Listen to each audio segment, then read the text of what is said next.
Bismillahirrahmanirrahim.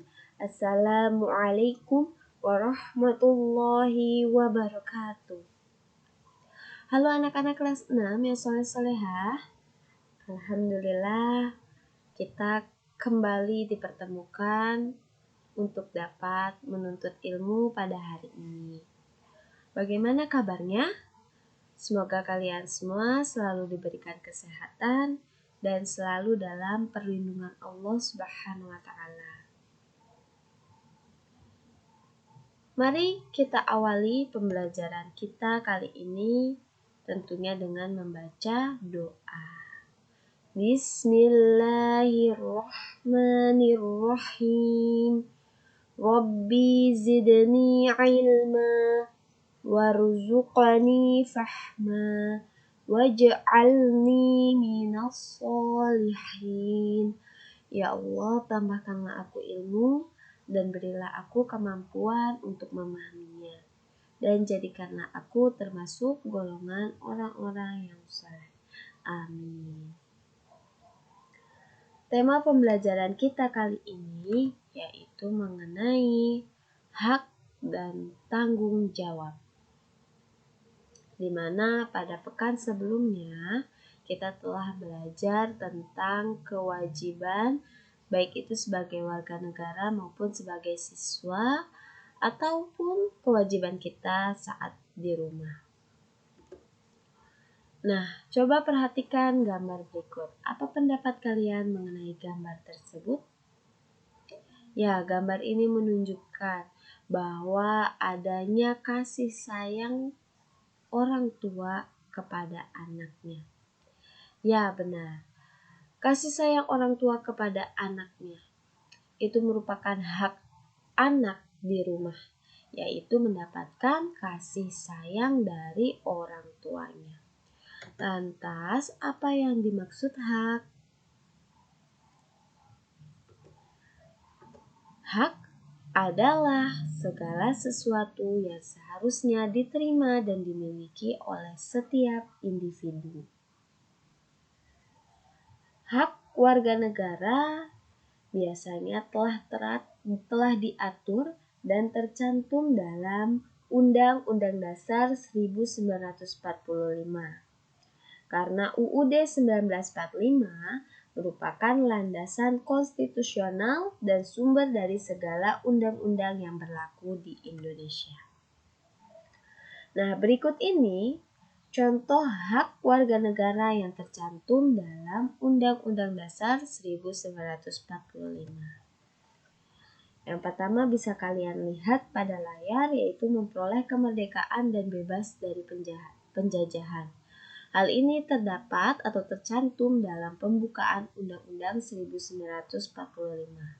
Yang kedua, tentunya warga negara memiliki hak untuk memiliki kedudukan yang sama dalam hukum dan mendapat perlindungan hukum.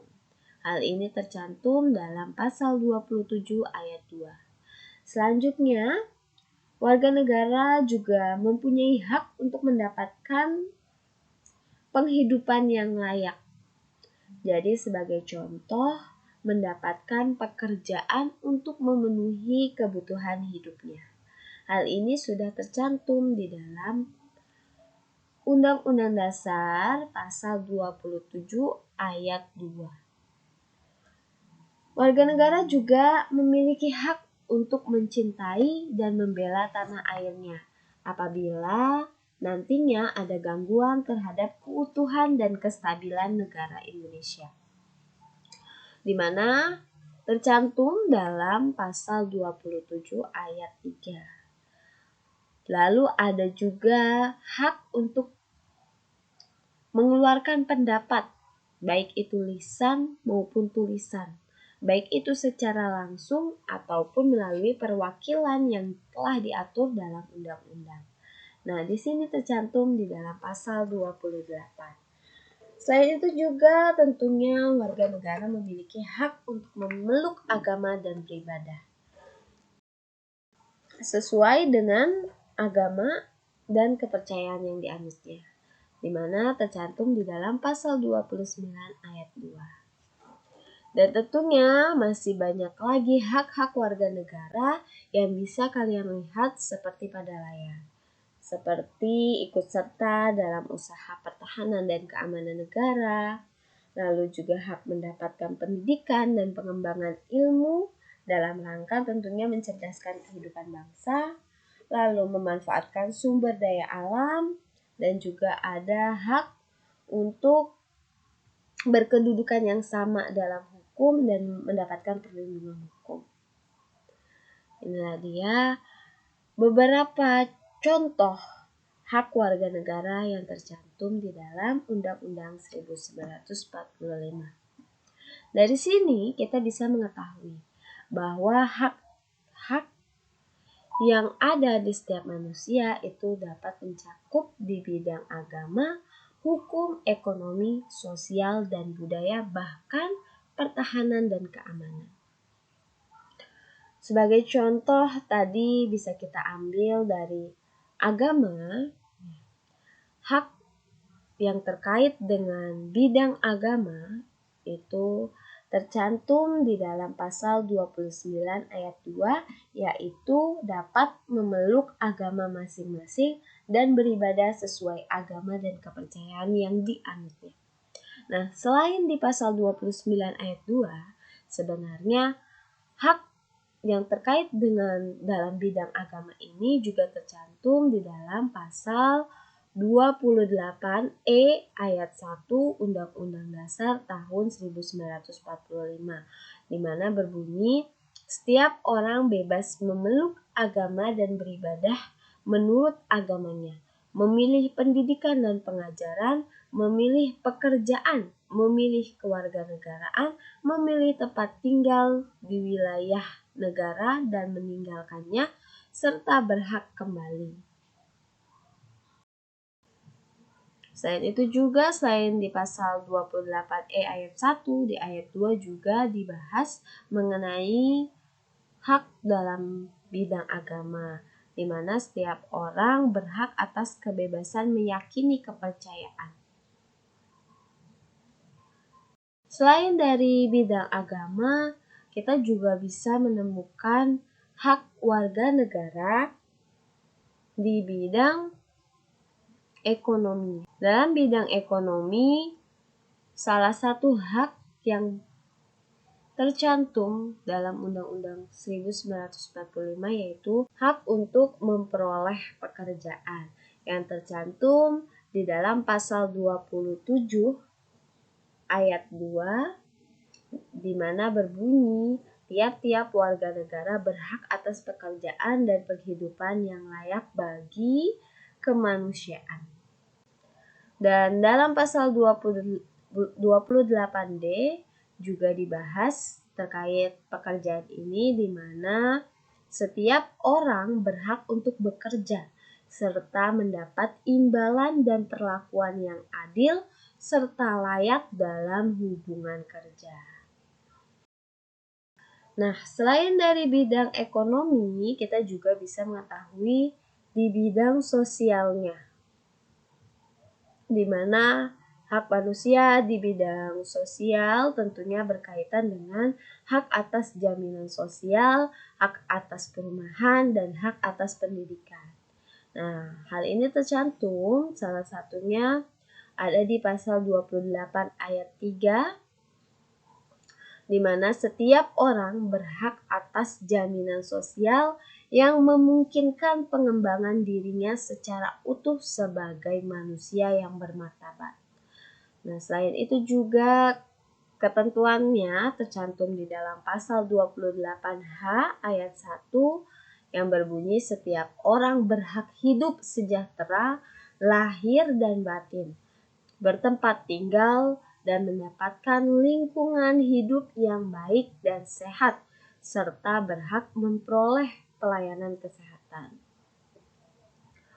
Terkait bidang sosial ini juga ada pada pasal 31 yang berbunyi, setiap warga negara berhak mendapatkan pendidikan dan setiap warga negara wajib juga mengikuti pendidikan dasar.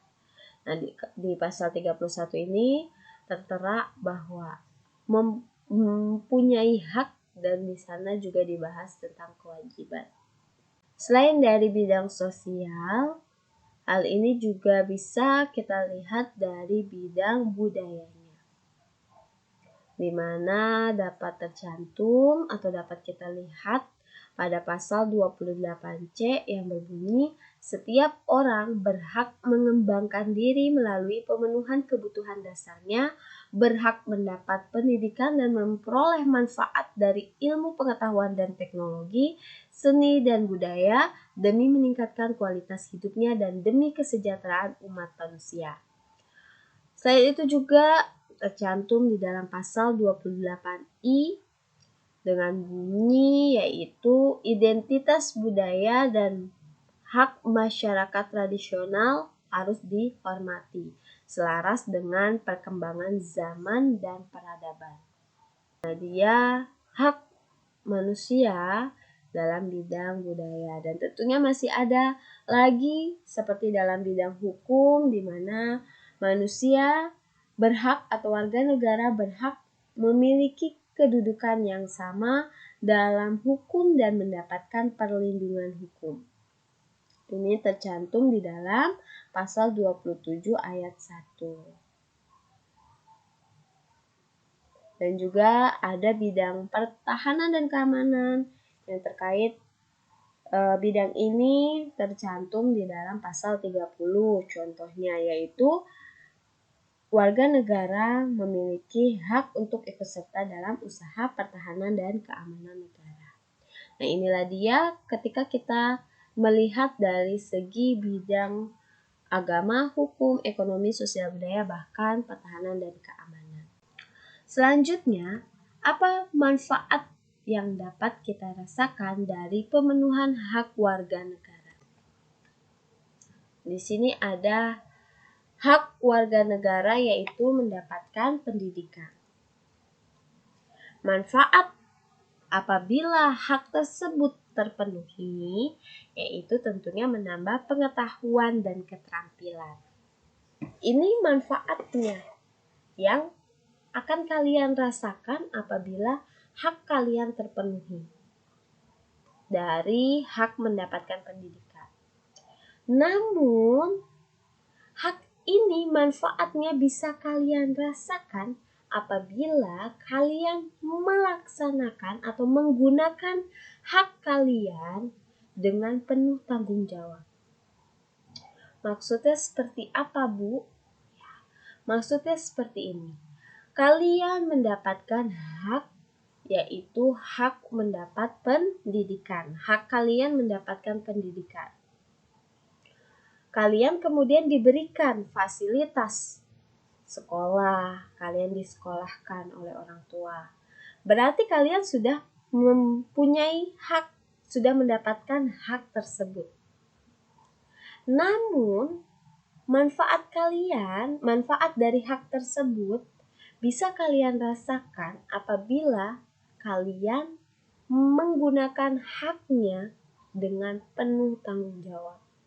Di sini berarti kalian dituntut untuk melaksanakan kewajiban. Nah, ini maksudnya. Jadi, hak kalian, manfaatnya kalian dapat rasakan apabila hak yang kalian dapatkan dipergunakan dengan penuh tanggung jawab, yaitu melaksanakan kewajiban kalian. Di sini kalian telah mendapatkan pendidikan. Otomatis rasa tanggung jawab kalian setelah diberikan fasilitas, yaitu misalnya sekolah, mendapatkan pendidikan otomatis. Nah, kalian pergunakan dengan penuh tanggung jawab, yaitu belajar dengan sungguh-sungguh. Ketika kalian belajar dengan sungguh-sungguh, maka manfaatnya akan kalian rasakan, yaitu menambah pengetahuan kalian dan keterampilan kalian. Namun, bila kalian tidak mempergunakan hak kalian dengan sungguh-sungguh, dengan tanggung jawab, otomatis manfaatnya tidak akan kalian rasakan. Kalian malas belajar, otomatis kalian tidak menambah pengetahuan kalian, tidak menambah keterampilan kalian. Tuh. Yang kedua, hak kalian mendapatkan kehidupan yang aman. Manfaatnya tentunya akan terwujudnya ketertiban dan kerukunan bangsa. Hak ini bisa kalian peroleh apabila tentunya tadi dilaksanakan dengan penuh tanggung jawab. Berarti kalian dituntut untuk menjaga ketertiban. Kalian dulu yang melakukan menjaga ketertibannya. Sebagai contoh sederhana, kalian berada di lingkungan sekolah.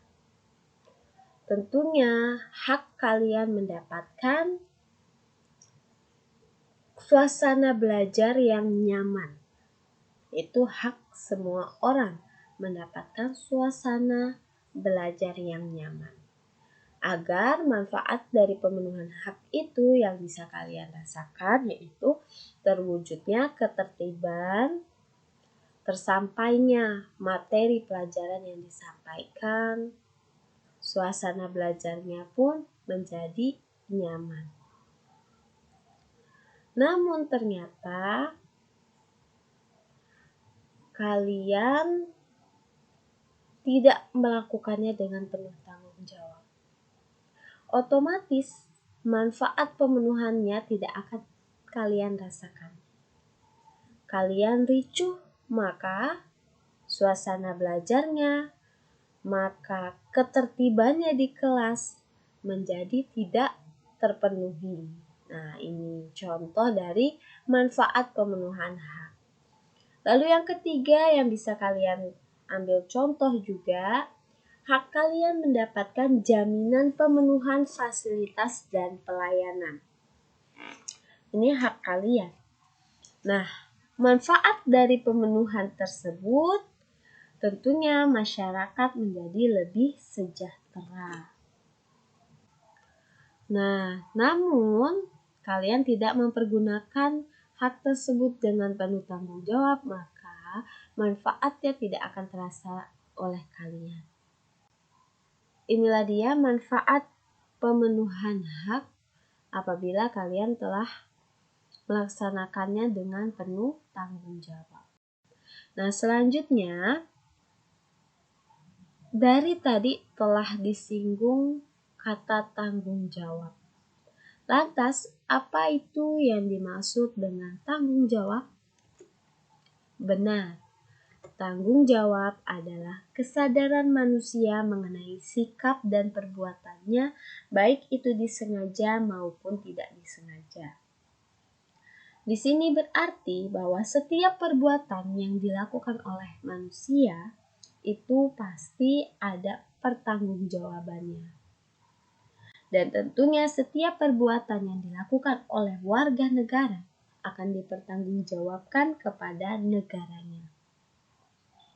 Sehingga di sini seorang warga negara tidak dapat berbuat semaunya sendiri.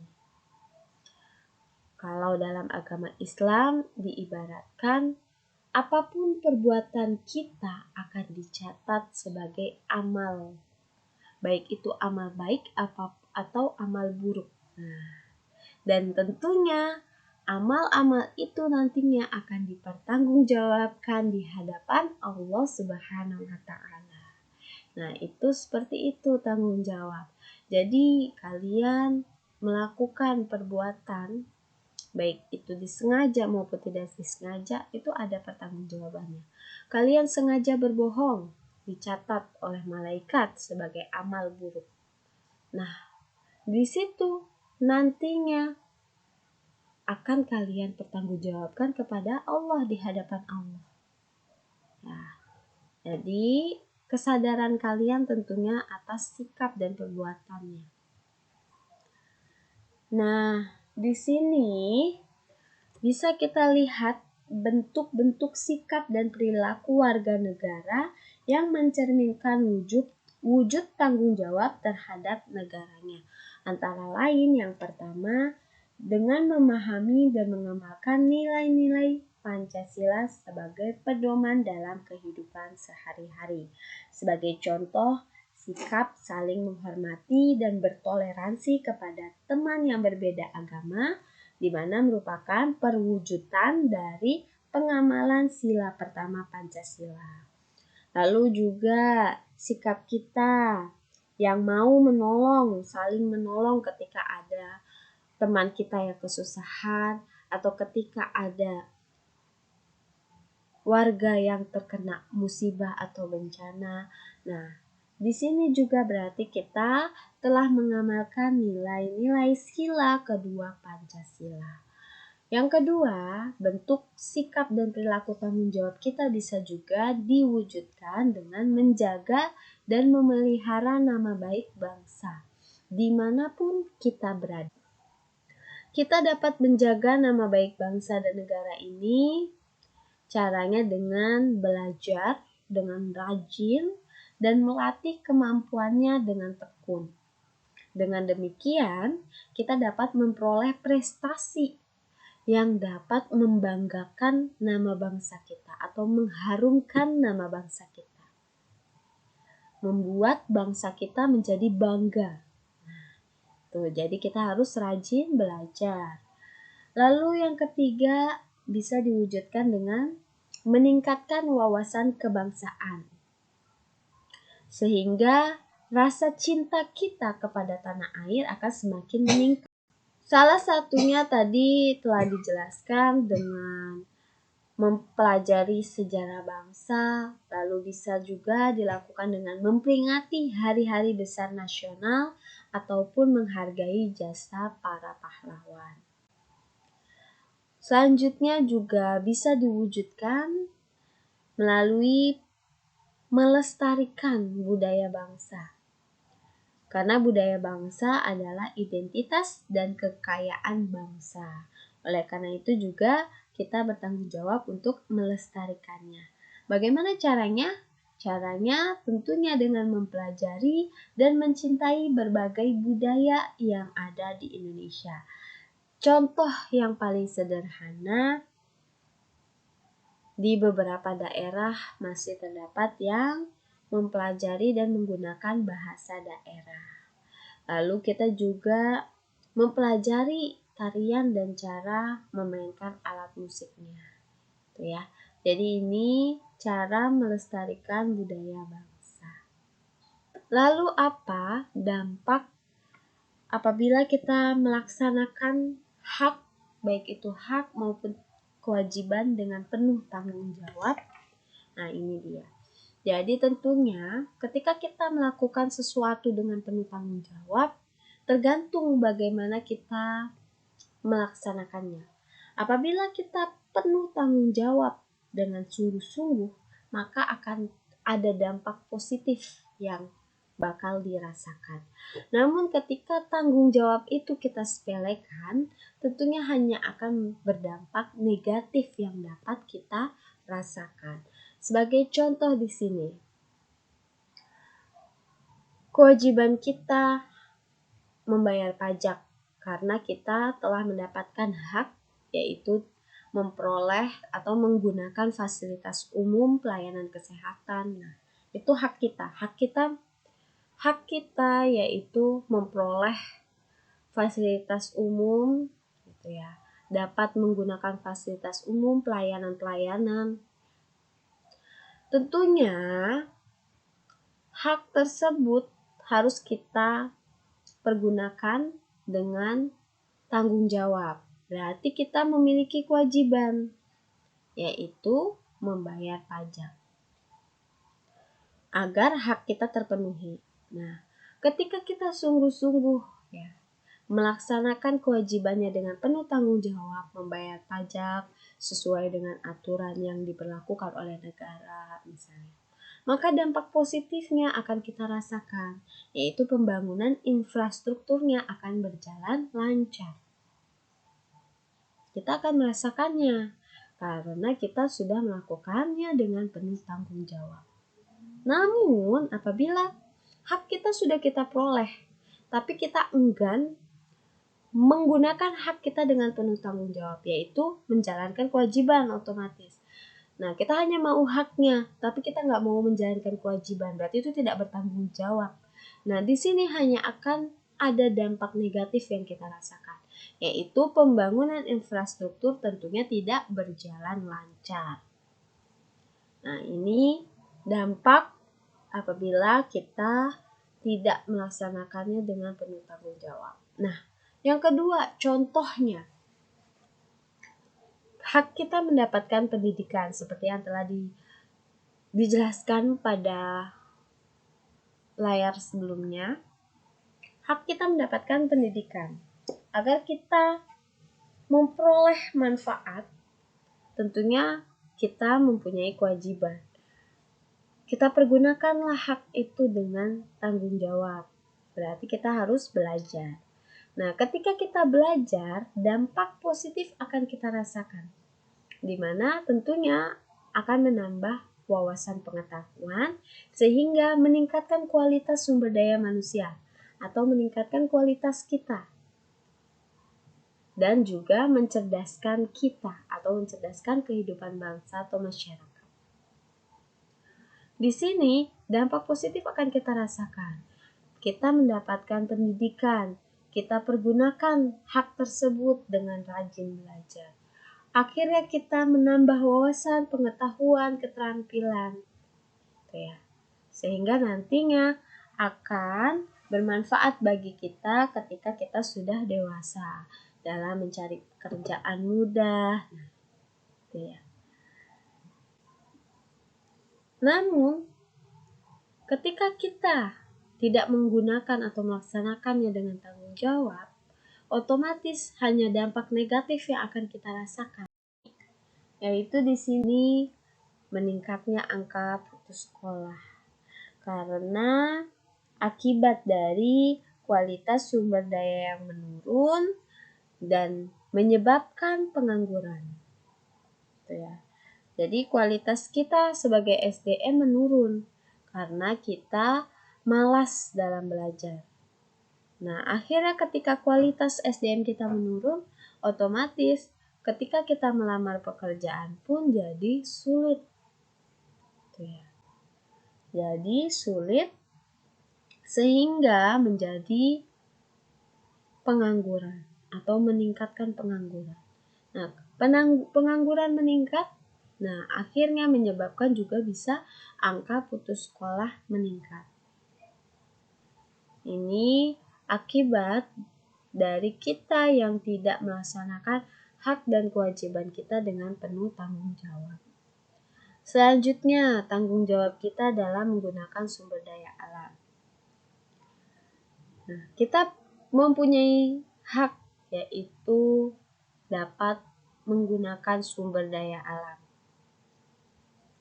Otomatis di sini ada kewajiban. Ketika kita telah mendapatkan hak, harus dipenuhi dulu kewajibannya agar hak kita bisa kita dapatkan. Kewajibannya otomatis menjaga sumber daya alam tersebut, menggunakan sumber daya alamnya jangan berlebihan. Maka ketika kita melakukan tersebut dengan penuh tanggung jawab, akan ada dampak positif yang dirasakan, yaitu sumber daya alamnya dapat dimanfaatkan untuk kebutuhan hidup dan tentunya tetap terjaga kelestarian alamnya. Namun, kenyataannya kita tidak menggunakannya dengan tanggung jawab. Kita hanya mendapatkan hak, menuntut hak, tapi kewajiban kita tidak kita penuhi. Akhirnya hanya dampak negatif yang akan dirasa.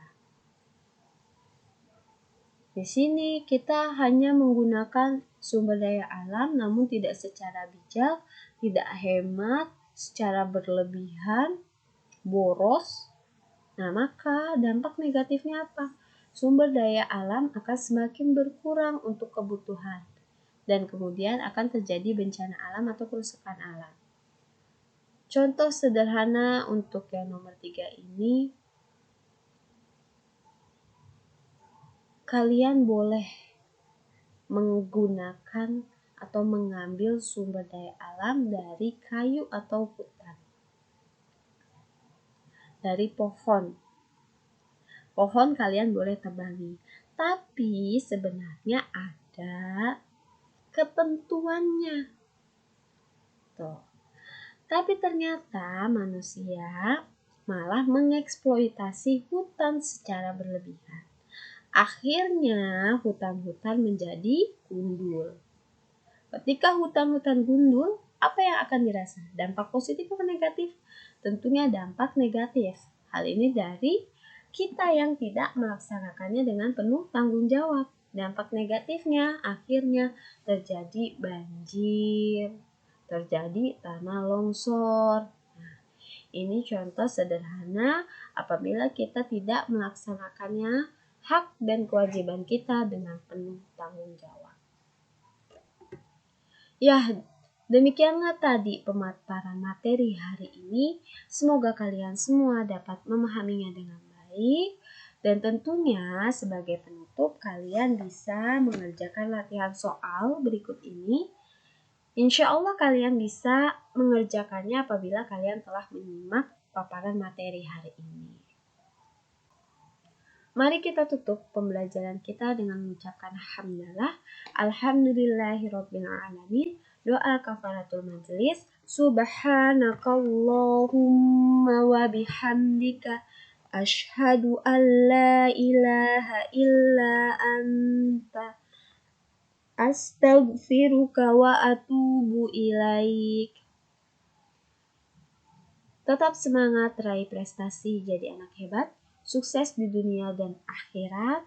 Bismillah, kita pasti bisa. Sampai berjumpa pada pembelajaran selanjutnya. Wassalamualaikum warahmatullahi wabarakatuh.